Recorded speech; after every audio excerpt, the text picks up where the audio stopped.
حضرت امام جعفر صادق علیہ السلام نے فرمایا، جو شخص یہ جاننا چاہتا ہے کہ اس کی نماز قبول ہوئی ہے یا نہیں تو اس کو چاہیے وہ اپنی نماز کو دیکھے۔ اگر اس نے اس کو گناہوں سے دور رکھا تو سمجھ لے کہ اس کی نماز قبول ہو گئی ہے۔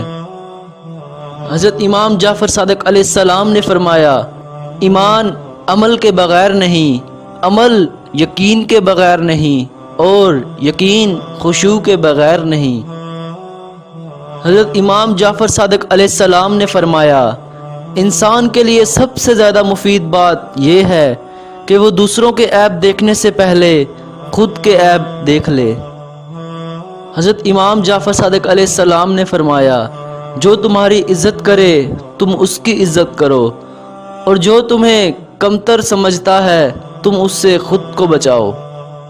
حضرت امام جعفر صادق علیہ السلام نے فرمایا، ہر چیز کی ایک بنیاد ہوتی ہے، اور اسلام کی بنیاد ہم اہل بیت کی محبت ہے، اور اس کے بغیر ایمان ناقص رہتا ہے۔ حضرت امام جعفر صادق علیہ السلام نے فرمایا، اس شخص کے دوستی میں کوئی اچھائی نہیں ہے جو تمہارے لیے وہ پسند نہ کرے جو اپنے لیے پسند کرتا ہے۔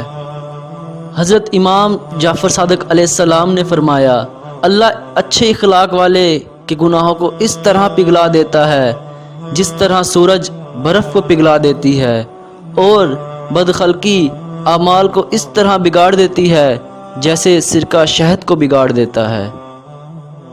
حضرت امام جعفر صادق علیہ السلام نے فرمایا، کسی پہاڑ کا اتنا بوجھ نہیں ہوتا جتنا کسی بے قصور پر تہمت لگانے کا بوجھ ہوتا ہے۔ حضرت امام جعفر صادق علیہ السلام نے فرمایا، لوگوں کو راضی رکھنا ناممکن ہے، اور لوگوں کی زبانوں کو خاموش رکھنا اس سے بھی زیادہ مشکل ہے۔